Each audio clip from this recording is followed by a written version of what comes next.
I'm Derek, 34, a single dad raising my beautiful daughter Lily, who's just 11. When my brother Travis and his wife Heather abandoned my little girl at a gas station 1,200 miles from home to teach her respect, they had no idea I'd use my skills as an attorney to teach them about real consequences. Family is supposed to protect you, not traumatize you. The moment I saw my daughter's tear-stained face, I knew I wouldn't rest until justice was served. Before I tell you how I destroyed my brother's life for abandoning my daughter, drop a comment letting me know where you're watching from, and hit that subscribe button if you've ever had to protect someone you love from your own family. Life hasn't been easy for Lily and me. 5 years ago, my wife Jessica lost her battle with aggressive breast cancer, leaving me to raise our then 6-year-old daughter alone. The transition from being part of a team to solo parenting was the hardest thing I've ever faced. Some nights, after tucking Lily into bed, I'd sit in my home office and just stare at the wall, wondering how I was supposed to be both mother and father to a little girl who had her mom's blue eyes and contagious laugh. As an attorney specializing in family law, I had the flexibility to adjust my schedule around Lily's needs, but the emotional weight was crushing. There were birthday parties where Lily was the only kid without a mom, school projects that clearly called for a mother's touch, and countless nights when she'd cry herself to sleep asking why her mom had to leave us. Each time, I felt like I was failing her, even though logically I knew I was doing my best. My brother Travis is 3 years older than me, and throughout our lives, he's been the golden child in our family. Our parents, Gerald and Martha, always seemed to excuse his behavior while holding me to a higher standard. Travis married Heather right after college, and they quickly had 2 kids, Ethan, now 13, and Sophie, 9. From the outside, they appeared to be the perfect family, but those of us closer to the situation knew better. Travis and Heather ran their household like drill sergeants. Their parenting style was all about control, strict rules, and harsh consequences. Their kids walked on eggshells around them, especially around Travis, whose temper could flare at the smallest infraction. Once, when Ethan was 7, he accidentally spilled juice on Travis's laptop. My brother made him stand in the corner for 2 hours, and then grounded him for a week. I remember exchanging glances with Jessica during that visit, both of us uncomfortable but unsure how to intervene. After Jessica died, Travis had plenty of opinions about how I was raising Lily. "You're too soft on her," he'd say. "She needs discipline, structure. Kids need to respect authority."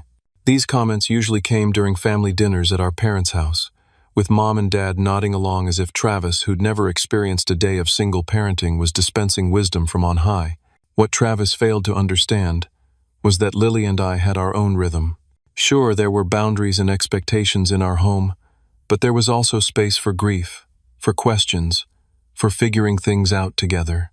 Lily wasn't disrespectful. She was processing the loss of her mother and learning to navigate the world with only one parent. She had good days and bad days. On the bad ones, I chose compassion over punishment, and on the good ones, we celebrated small victories together. Our extended family had a tradition of spending 2 weeks each summer at a beach house in Florida, about 1,200 miles from our home in Michigan. The year before, Lily and I had skipped the trip. It was too soon after Jessica's passing, and neither of us felt up to pretending we were okay for the sake of family harmony. But this year, Lily had specifically asked if we could go. She missed her cousins, she said, and thought it might be fun to build sandcastles like she used to do with her mom. How could I say no to that? Despite my reservations about spending 2 weeks with Travis and Heather, I wanted Lily to have normal childhood experiences and maintain connections with her extended family. So I requested time off work, packed our bags, and tried to mentally prepare for whatever judgments might come our way. As we loaded the car for the long drive, Lily was bouncing with excitement.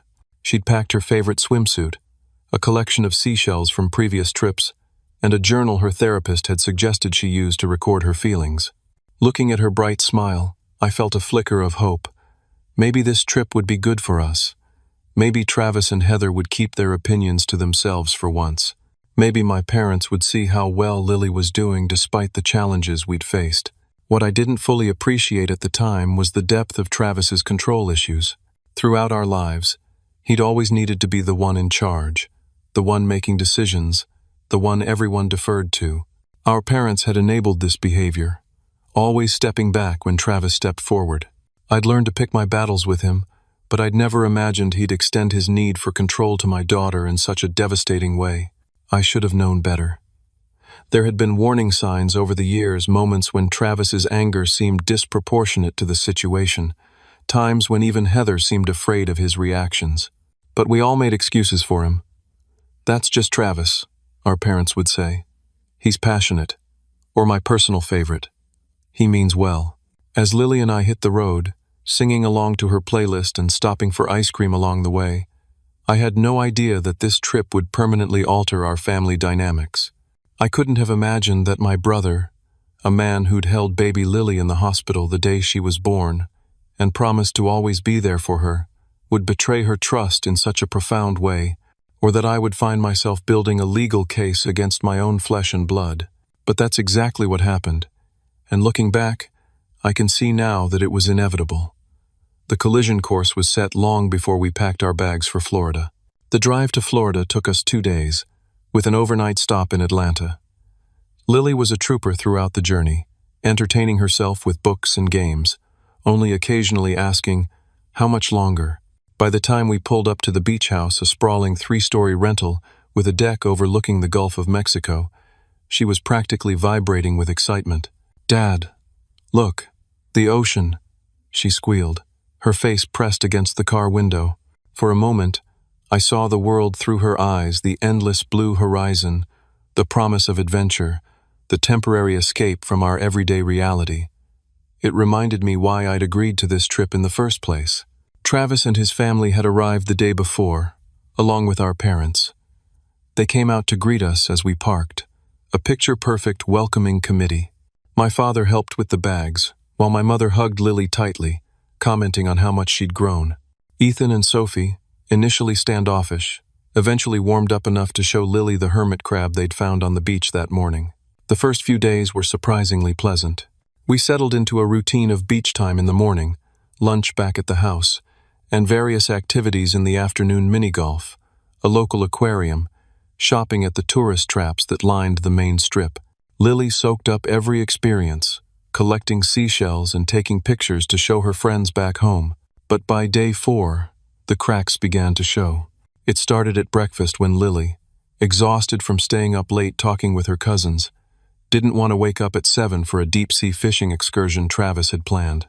"Everyone participates in family activities," Travis declared, standing in the doorway of the room Lily shared with Sophie. "It's disrespectful to sleep in when others are waiting." I intervened, suggesting that Lily and I could catch up with them later. "She's still adjusting to the time change," I explained, though we both knew that wasn't really the issue. The truth was, Lily had no interest in fishing and had told me the night before that the idea of hooks and flopping fish made her queasy. Travis's jaw tightened, but he didn't argue further. As he walked away, though, I heard him mutter something about letting her run the show. The comment stung, but I brushed it off. Lily and I spent a peaceful morning collecting shells and reading on the beach while the others went fishing. When they returned with no fish, I might add, Travis was still cool toward us, but the moment seemed to have passed. Until that evening, when another incident occurred, Heather had instituted a no phones at the dinner table rule, which was reasonable enough. But when Lily's phone buzzed with a text from her best friend back home, she instinctively reached for it. Heather cleared her throat pointedly, and Lily quickly put the phone down. But after dinner, I overheard Heather telling my mother that Lily was deliberately testing boundaries and needed firmer handling. The criticism continued over the next few days. Lily was too loud when playing with her cousins. She was inconsiderate for using the bathroom for too long in the morning. She was showing off when she built an elaborate sand sculpture that impressed some passing beachgoers. With each criticism, I saw Lily shrink a little more, her initial excitement giving way to anxiety. On day 6 of our vacation, Travis cornered me on the deck while the kids were inside watching a movie. "You need to get that girl of yours under control," he said, taking a swig of his beer. "She's setting a bad example for Ethan and Sophie." "Excuse me?" I set my own drink down, trying to keep my tone even. What exactly is she doing that's so problematic? It's her attitude, Travis replied. The eye-rolling, the sighing, the constant negotiating. My kids know better than to question rules or expectations. Lily is 11, I reminded him. She's finding her voice, learning to express herself. And frankly, I'm proud of her for that. Travis scoffed. That's exactly the problem. You're raising her to think her opinions matter more than respect for authority. She'll never function in the real world that way. The real world values critical thinking, I countered. And respect goes both ways. Kids deserve to be treated with respect too. Our conversation ended there, both of us too stubborn to find middle ground, but the tension lingered.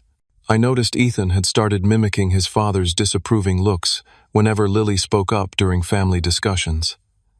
Even sweet Sophie seemed torn between playing with her cousin and seeking her parents' approval. Sensing that we all needed some space, I planned a day trip for Lily and me to a nearby marine sanctuary. It was a welcome break from the increasingly oppressive atmosphere at the beach house.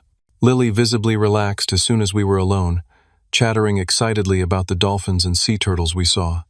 For a few hours, I got my happy, carefree daughter back. But when we returned to the beach house that evening, Travis and Heather were waiting in the living room, their expressions grim. Apparently, while we were gone, Heather had decided to tidy up the girls' room and had found Lily's journal open on her bed. In it, Lily had written about how she felt her aunt and uncle didn't like her, and how she wished we could go home early. She has no right to speak about us that way, Heather said, her voice trembling with indignation. After all we've done to include her, to make this vacation special. I was furious at the invasion of Lily's privacy, but managed to keep my voice steady, as I explained that the journal was a therapeutic tool, a safe space for Lily to express her feelings without judgment. Her therapist specifically told her that no one would read it, I added pointedly. Therapist, Travis repeated with a sneer. That's another thing. You've got her convinced she needs therapy when what she really needs is discipline. You're raising a victim, Derek. I felt my hands curl into fists at my sides and knew it was time to leave before I said or did something I couldn't take back. We'll discuss this another time, I said tightly. Right now, I need to check on my daughter. I found Lily curled up in a corner of the porch swing, trying to make herself as small as possible. When I sat beside her, she leaned into me, her thin shoulders shaking with silent sobs. I hate it here, she whispered. Uncle Travis looks at me like I'm doing everything wrong. And Aunt Heather read my private journal, Dad. That was just for me and Dr. Wilson. I held her close, feeling her tears soak through my shirt. I know, sweetie. I'm so sorry that happened. We can leave if you want. We can pack up right now and drive home. She pulled back, wiping her eyes. But what about Grandma and Grandpa and the sandcastle contest tomorrow? I was going to do one that looks like the castle from Mom's favorite movie. My heart ached at the mention of Jessica. Even in her distress, Lily was thinking of ways to honor her mother's memory. We can stay, I decided, but things need to change. I'm going to have a serious talk with everyone tonight, and if things don't improve, we're out of here. Deal? Lily nodded, attempting a wobbly smile. Deal. I should have followed my first instinct. We should have left that night. But I wanted to believe that my family could do better, that they would respect my boundaries once I made them clear. I wanted Lily to build that sandcastle for her mom. That decision to stay just a little longer is one I'll regret for the rest of my life. The next morning started with an uneasy truce. Everyone was polite at breakfast, though the conversations felt forced.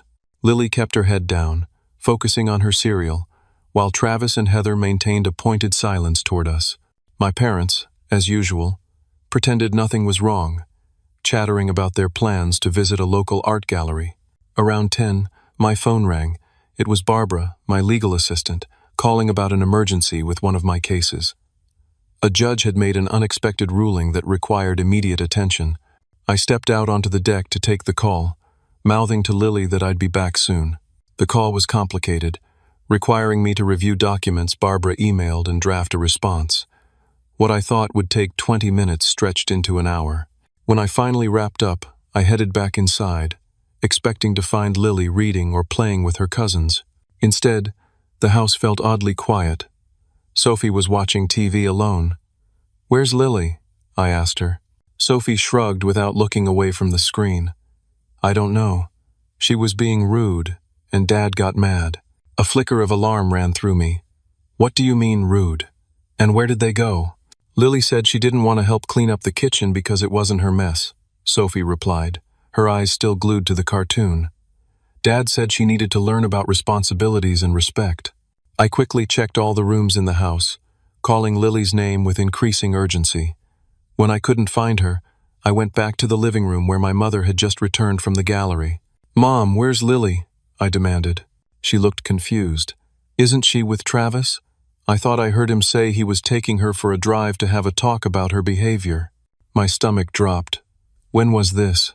How long ago did they leave? Maybe an hour? "I'm not sure, dear. I'm sure they'll be back soon." I pulled out my phone and called Travis. The call went straight to voicemail. I tried again with the same result. Now, thoroughly alarmed, I found Heather in the kitchen. "Where did Travis take Lily?" I asked, struggling to keep my voice level. Heather's expression was cold. "He's teaching her a valuable lesson about respect and consequences. They'll be back when she understands what's expected of her." "What does that mean? Where are they?" My voice rose despite my efforts to stay calm. Heather continued loading the dishwasher as if we were discussing something as mundane as the weather. Travis felt it was time for some tough love. Lily's attitude has been affecting everyone's vacation. "Heather," I said through gritted teeth, "tell me where my daughter is right now." She sighed, finally turning to face me. "Honestly, I don't know exactly where they went. Travis said something about showing her what happens when you can't rely on other people to bail you out." Cold fear washed over me. I knew my brother's temper, his rigid views on discipline. "Are you saying he left her somewhere? Alone?" "I'm sure it's not as dramatic as you're making it sound," Heather replied, but her eyes slid away from mine. "He probably just drove her to a park or something to have a serious conversation." I called Travis again, then again, each call going straight to voicemail. I left increasingly desperate messages, my hands shaking as I paced the kitchen. Just as I was about to call the local police, my phone rang with an unknown number. I answered immediately. "Hello? Lily? Dad?" Her voice was small, trembling. I could hear her trying not to cry.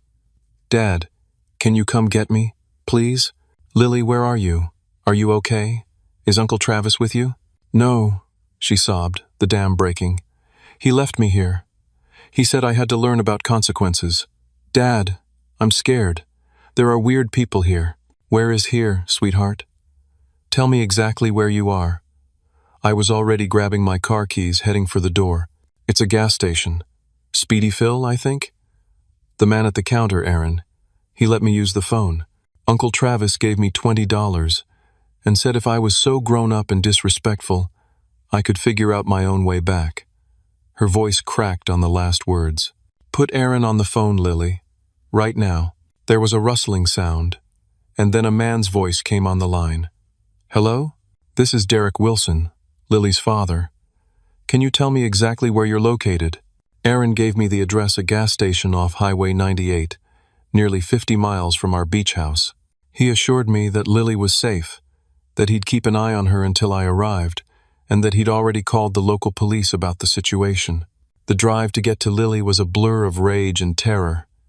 I called my parents from the car, tersely explaining what had happened. My father's shocked silence and my mother's tearful denial did nothing to calm me. All I could think about was Lily, alone and afraid, abandoned by someone who was supposed to protect her. When I finally pulled into the gas station parking lot, Lily was sitting inside, behind the counter with Aaron, a middle-aged man with kind eyes and a protective demeanor. The moment she saw me, she ran into my arms, her small body shaking with sobs. "I'm sorry, Dad," she kept saying. "I didn't mean to be disrespectful. I told Uncle Travis I was sorry, but he said sorry wasn't good enough." I held her tight, my own eyes burning with tears of fury and relief. "You have nothing to be sorry for, Lily. Nothing. This wasn't your fault." After thanking Aaron profusely and getting his contact information, both as a witness and to send him a proper thank you later, I got the full story from Lily in the car. Apparently, While I was on my work call, Travis had criticized her for not helping with dishes. When Lily pointed out that she'd already helped clean up after breakfast while Ethan played video games, Travis accused her of talking back and making excuses. He grabbed my arm really hard, Lily said quietly, showing me the marks on her skin. He said I needed to learn respect, and he was going to teach me since you wouldn't. Then he told me to get in his car. Travis had driven in silence for nearly an hour, with Lily growing increasingly frightened in the passenger seat. Finally, he'd pulled into the gas station, handed her $20, and told her this was her life lesson in respecting adults and following rules. He said if I was smart enough to argue with grown-ups, I was smart enough to figure out how to get back to the beach house, Lily continued, her voice small. He said you'd babied me too much and it was time I faced real consequences. Then he just drove away.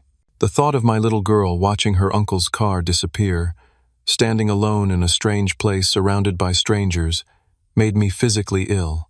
But beneath the nausea was a cold, calculating anger I'd never experienced before. Travis hadn't just crossed a line. He'd shattered every bond of trust and family, and he would pay for that. We're going back to the beach house, I told Lily as I started the car. We're going to pack our things, and then we're going home. But first, I need to have a word with your uncle. Are you going to yell at him? Lily asked, her eyes wide. I took a deep breath, trying to master my rage for her sake. No, sweetie. I'm going to do something much worse. I'm going to make sure he never hurts you or any other child ever again. The drive back to the beach house was tense. Lily had fallen into an exhausted sleep in the back seat, emotionally drained from her ordeal. I kept glancing at her in the rearview mirror, my mind racing between concern for her well-being and plans for what would happen next. When we pulled up to the house, I gently woke Lily. Stay in the car for a few minutes, okay? Lock the doors. I'm going to talk to everyone first. She nodded, her face still pale and drawn. Are we going home today? Absolutely. We'll be on the road in less than an hour. I found Heather, my parents, and the kids in the living room. Travis was conspicuously absent. Where is he? I demanded without preamble. My mother rose from the couch, her hands fluttering nervously. Derek, we've been so worried. Is Lily okay? Where did you find her? Where is Travis? I repeated, my voice deadly calm. He went for a walk on the beach, my father answered. He needed to cool down. Derek, I'm sure there's been a misunderstanding. A misunderstanding? I cut him off.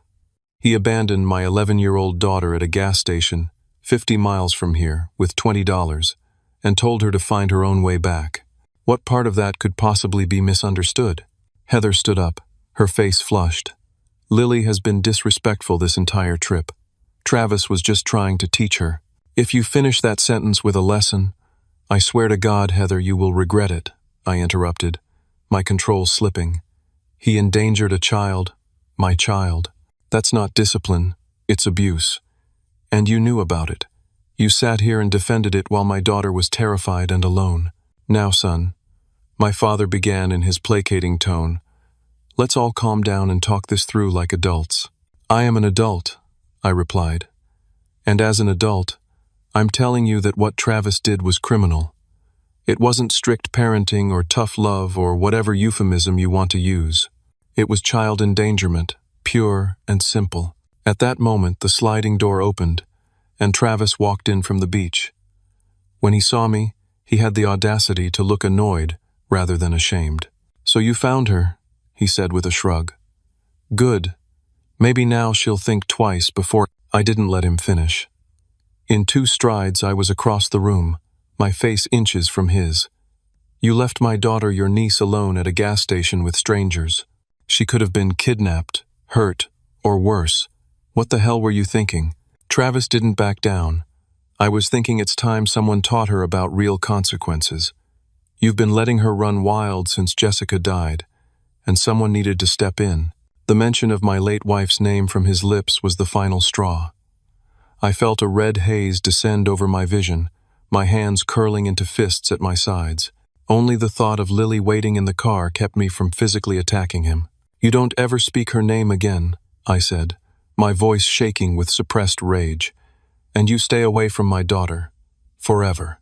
You're overreacting, Travis scoffed. Kids need discipline. One day you'll thank me for trying to straighten her out before it's too late. My mother stepped between us, tears streaming down her face. Please, boys, stop this. We're family.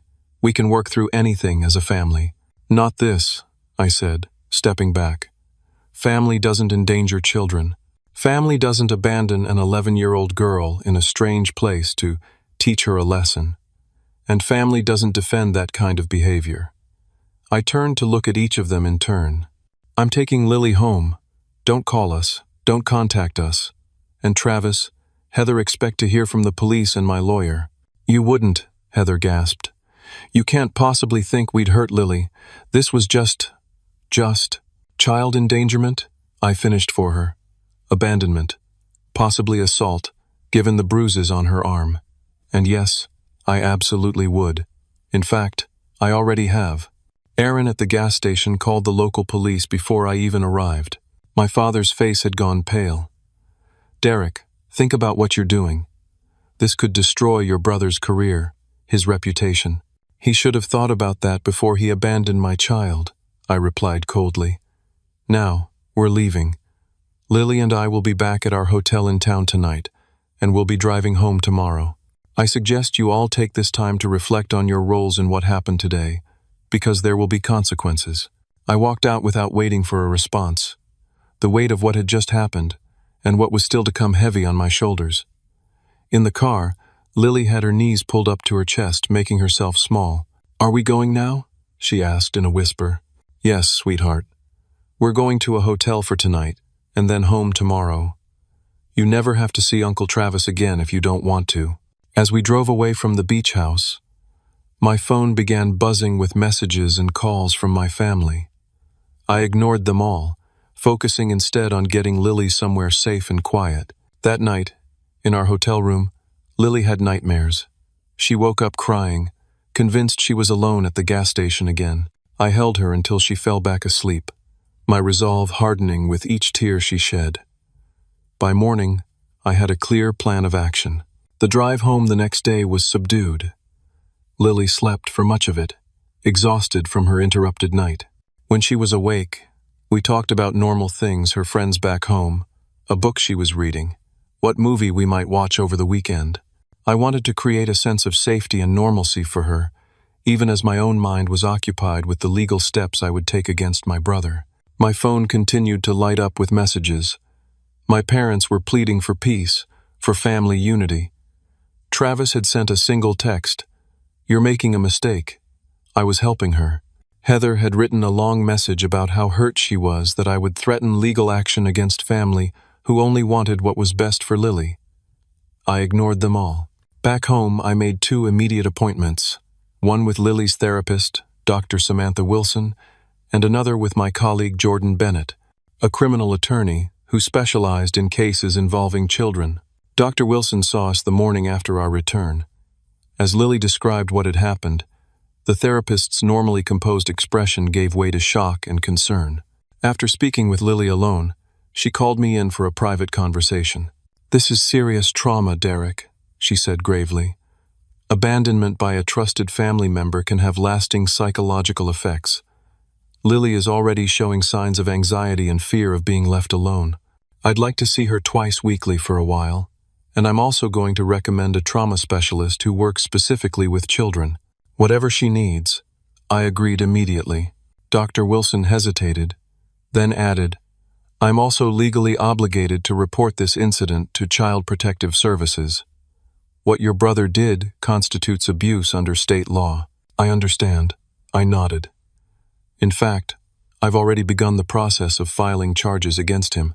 That won't be easy, she warned. Family court cases are emotionally draining, and the family pressure to drop the charges will be intense. I don't care, I said firmly. Lily's safety and well-being are all that matter to me. If protecting her means cutting off my brother and anyone who defends his actions, so be it. Over the next week, the pressure from my family escalated.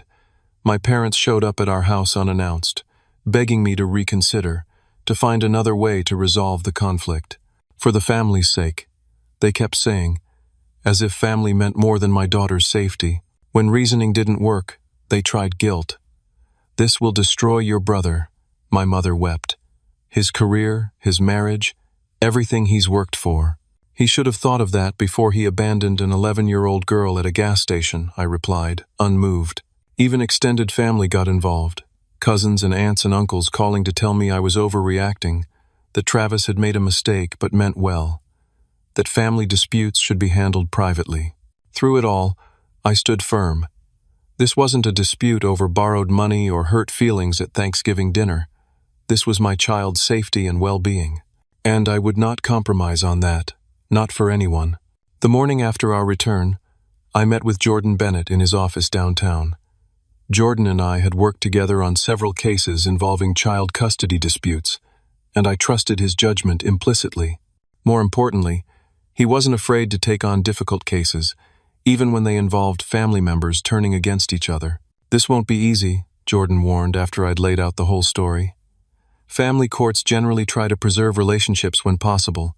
Plus, there's the matter of jurisdiction. The incident happened in Florida, but you all live in Michigan." "I don't care how difficult it is," I replied. "I want maximum consequences. Criminal charges, civil suit, restraining order, everything we can throw at him." Jordan nodded thoughtfully. "We can start with the police report filed in Florida. We'll need to get copies of that and any preliminary investigation they conducted. Then we should file for a temporary restraining order here in Michigan to protect Lily immediately. After that, we can work with the prosecutor's office in Florida to pursue criminal charges for child endangerment and abandonment." Over the next few weeks, we methodically built our case. Dr. Wilson provided documentation of Lily's trauma, including her clinical assessment and ongoing treatment plan. I kept a detailed journal of Lily's symptoms: nightmares, anxiety, fear of being alone, sudden panic attacks. Each entry was another nail in Travis's coffin. We obtained the security footage from the gas station, which clearly showed Travis driving away, leaving Lily standing alone by the pumps. Aaron, the attendant who had helped Lily, provided a sworn statement describing her condition when he found her frightened, crying, clearly abandoned, and confirming that Travis had made no arrangements for her safety or supervision. The local police detective assigned to the case, Carlos Rivera, was thorough and compassionate. He interviewed Lily via video call, letting her tell her story in her own words while minimizing her trauma.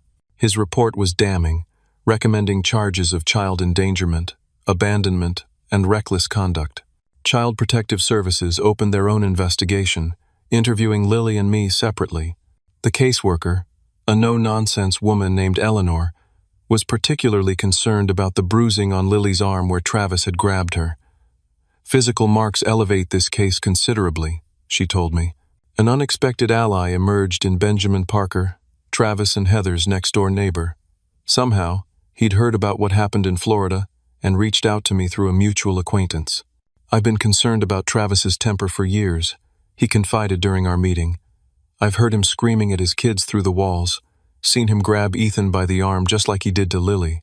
I've called the police twice about potential domestic disturbances, but nothing ever came of it."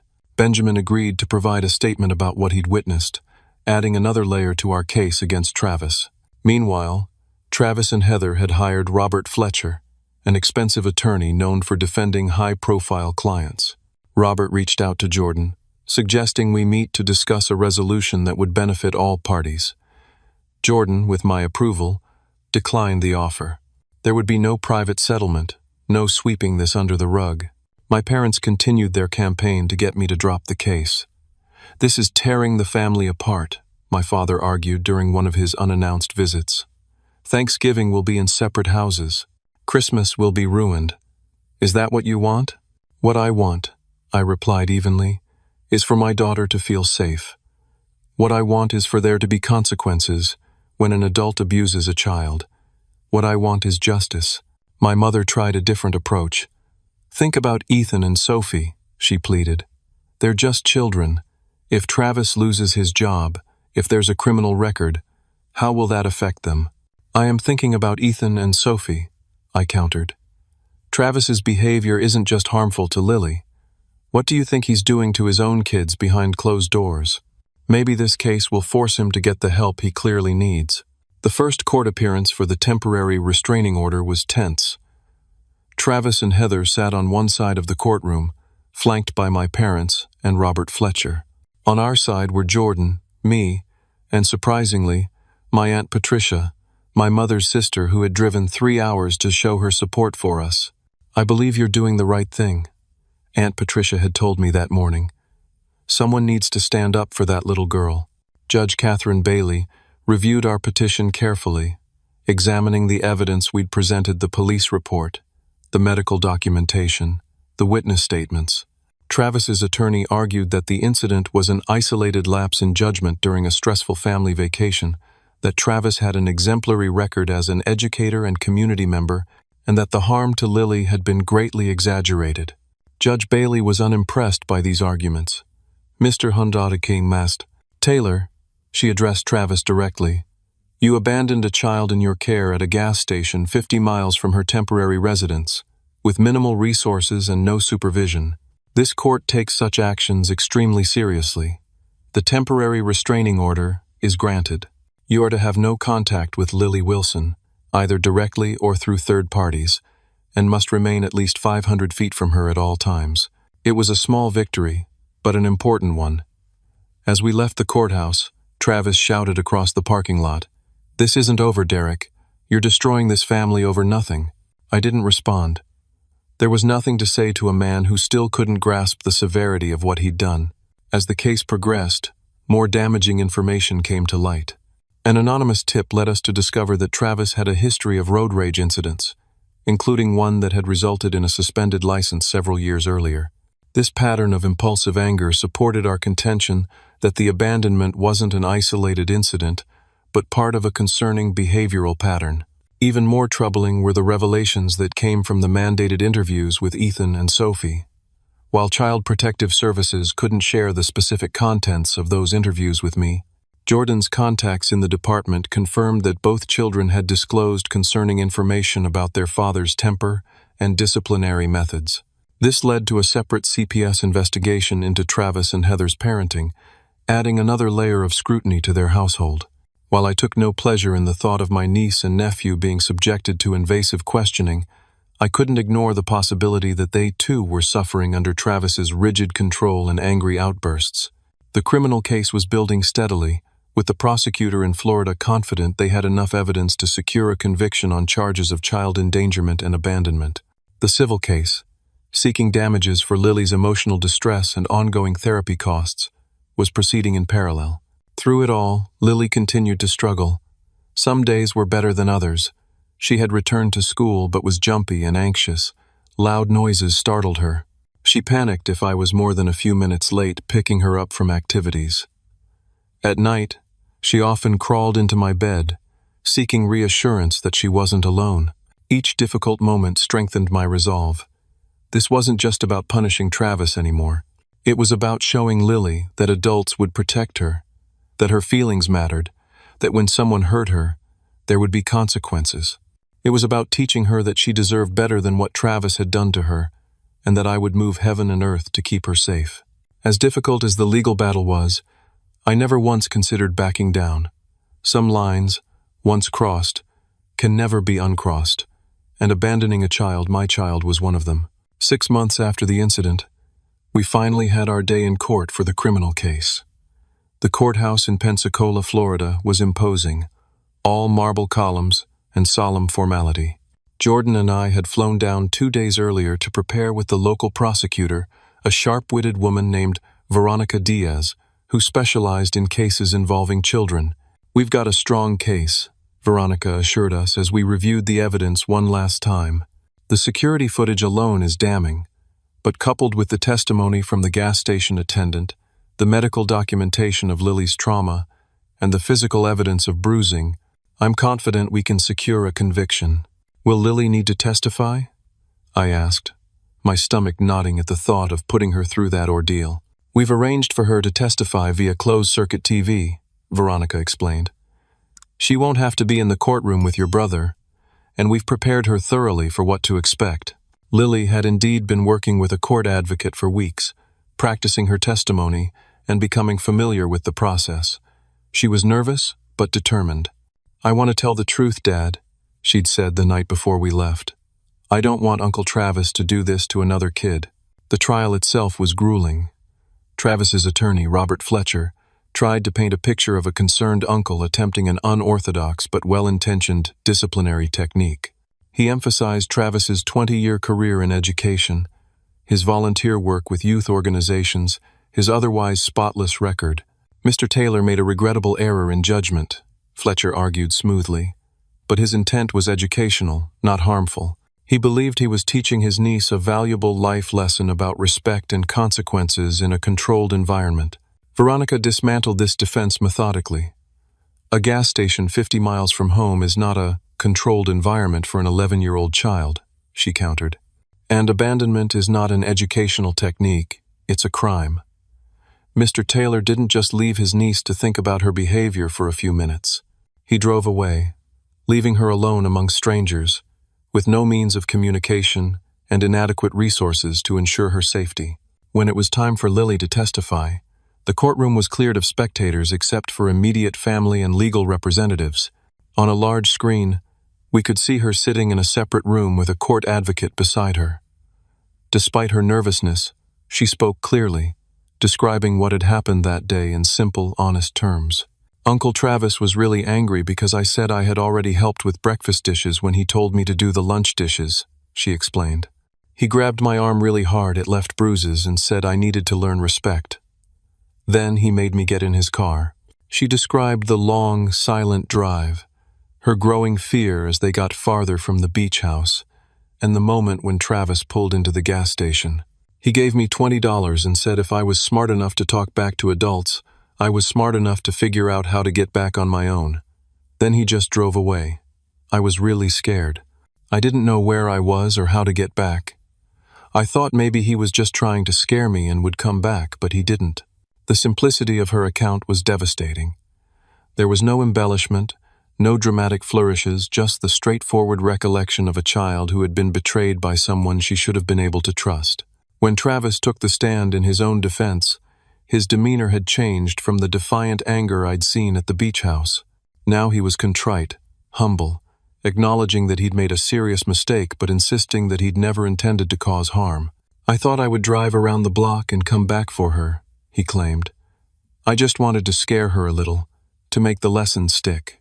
But then I got a phone call about a work emergency, and I got distracted. By the time I remembered and went back, she was already gone."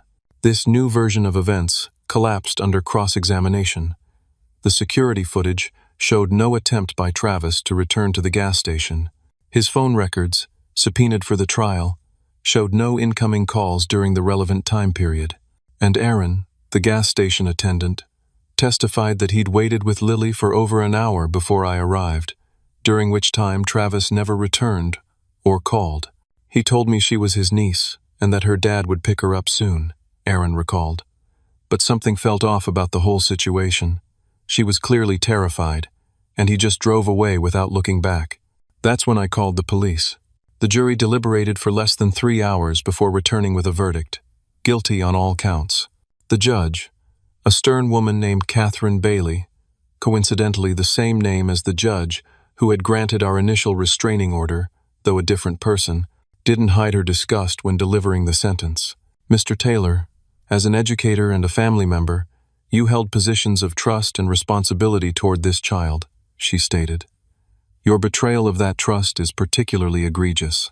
The court sentences you to 2 years of probation, mandatory completion of anger management and parenting classes, 500 hours of community service, and upholds the permanent restraining order preventing contact with Lily Wilson.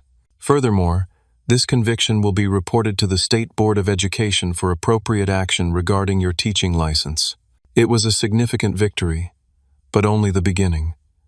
The civil case followed, resulting in a substantial financial judgment to cover Lily's ongoing therapy and compensation for emotional distress.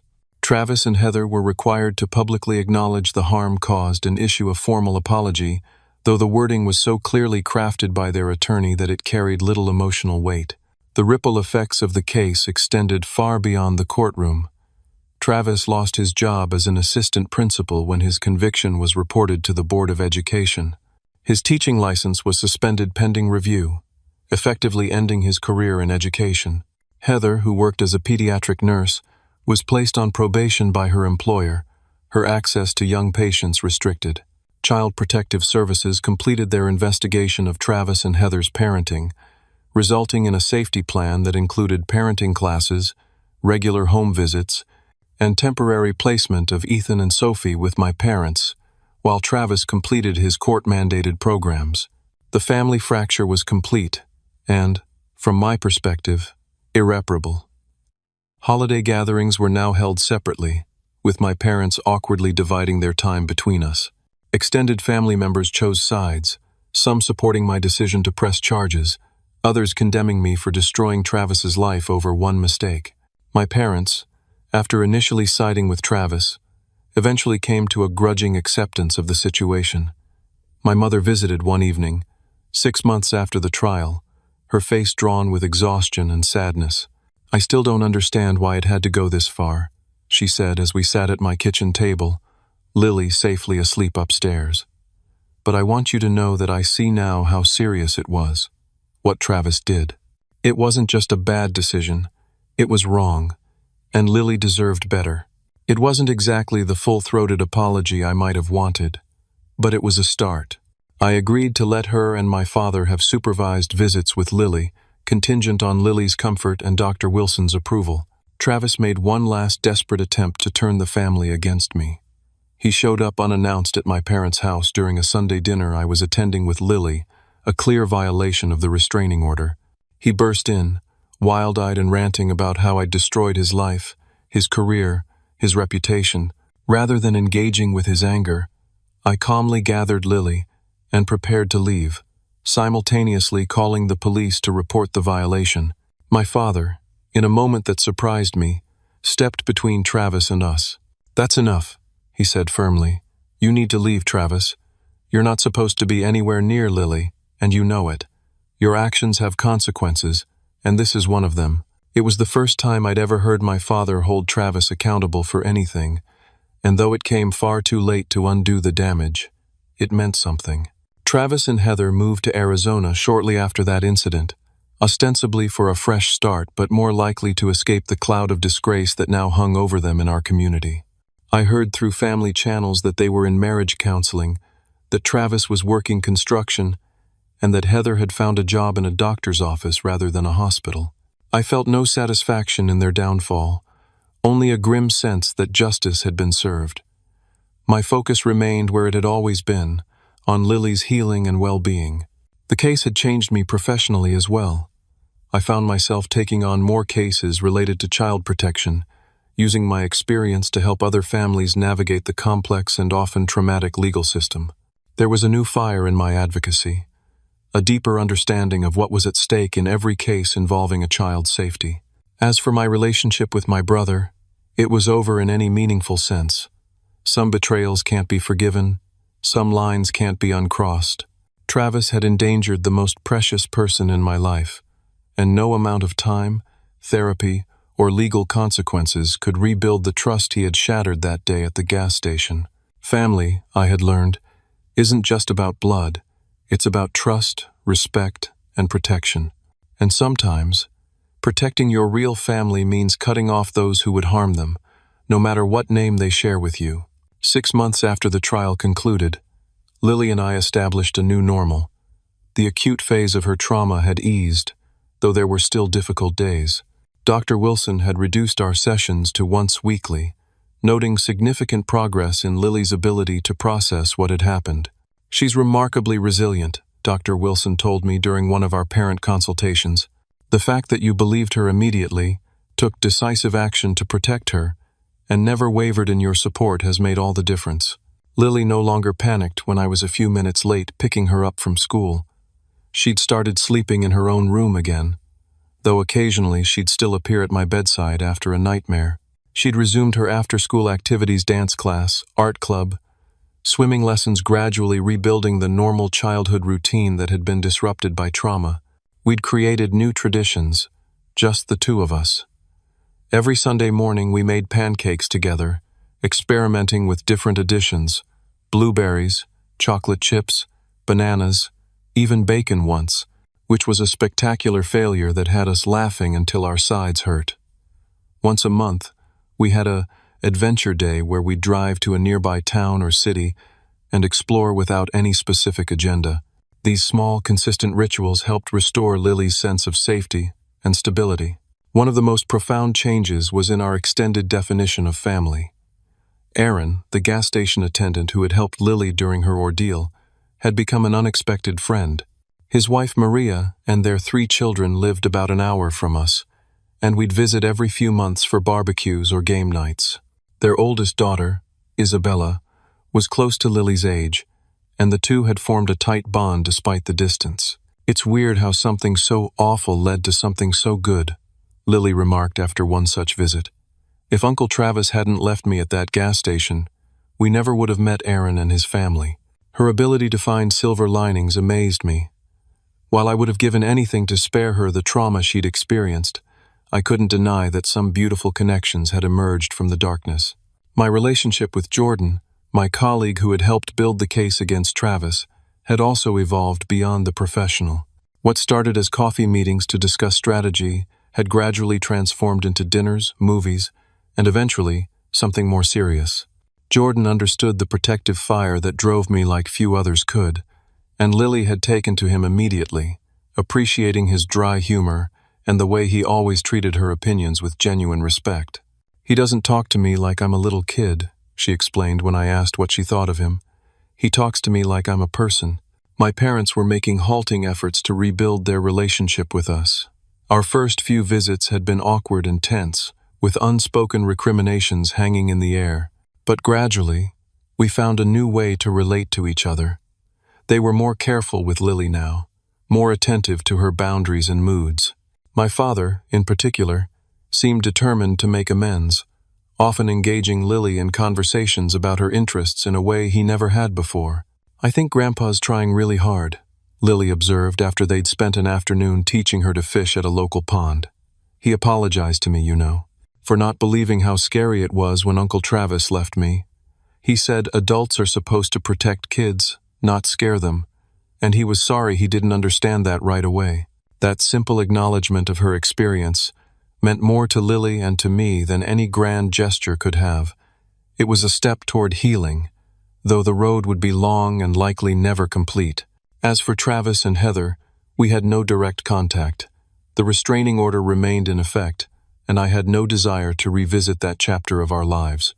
Through family channels, I heard that they had divorced, the strain of the legal proceedings and public disgrace finally breaking their marriage.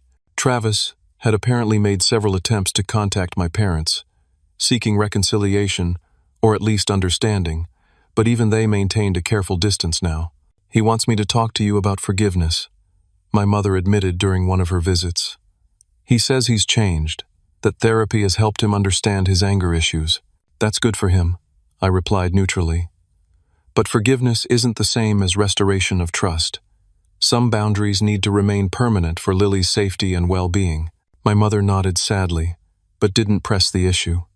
She understood, finally, that protecting Lily was non-negotiable. The legal aftermath continued to unfold. Travis's teaching license was permanently revoked, following a review by the state board. The civil judgment had required him to pay for Lily's therapy, which he did, though always through his lawyer rather than directly. Ethan and Sophie had returned to living with him and Heather before the divorce, under supervision from CPS, but now split their time between their parents' separate homes. I worried about my niece and nephew, caught in the crossfire of adult mistakes and consequences. Through my mother, I let them know that I was still their uncle, still cared about them, and would be there if they ever needed me. Whether that message truly reached them, I couldn't say. The most meaningful progress, though, was in Lily herself. The anniversary of the incident passed with some increased anxiety but no major setbacks. She had developed remarkable insight into her own emotions and needs, often impressing Dr. Wilson with her self-awareness. "I get scared sometimes," she told me one evening as we worked on a jigsaw puzzle together. "But then I remember that you came for me. You always come for me." Always, I promised, my throat tight with emotion. And I'm learning that it wasn't my fault, she continued, focusing intently on fitting a puzzle piece into place. Uncle Travis didn't leave me because I was bad or disrespectful.